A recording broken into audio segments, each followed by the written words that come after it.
के नामी गोलू जी का गाना है जो कि काफी ज्यादा वायरल हुआ था। मैं इंस्टाग्राम पे गाई कि फूल दे चिरैया आ फूल दे चिरैया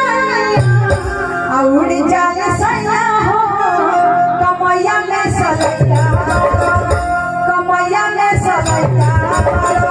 देह चाहे लैया हो कमैया में सलैया देह चाहे लैया हो कमैया में सलैया फूल दे चिरैया नैया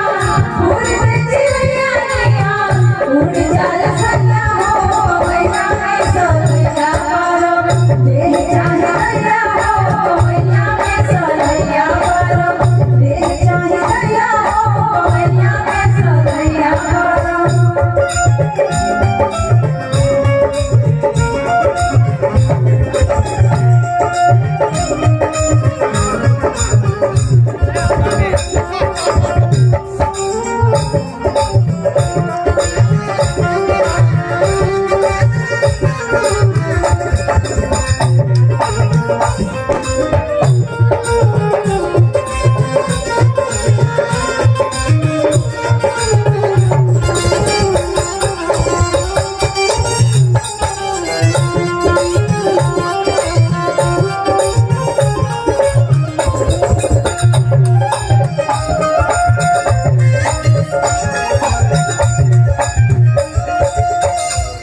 अभिया कमाती सब घर घर में बाटे रहो घर घर में बाटे रहो घर घर में बाटे रहो हम जब मांगेला तो गाली दे लौटाते रहो गाली दे लौटाते रहो गाली दे लौटाते रहो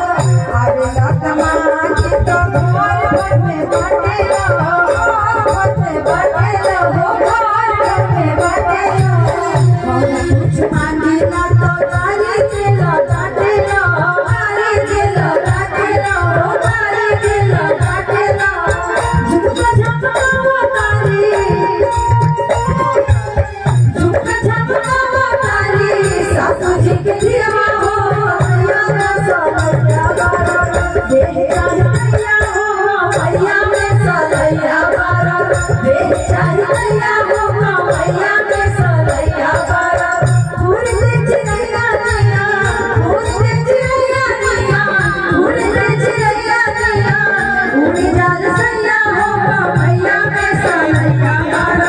देह चाहे लैया हो मैया में सलैया देह चाहे लैया हो मैया में सलैया देह चाहे लैया हो मैया में सलैया देह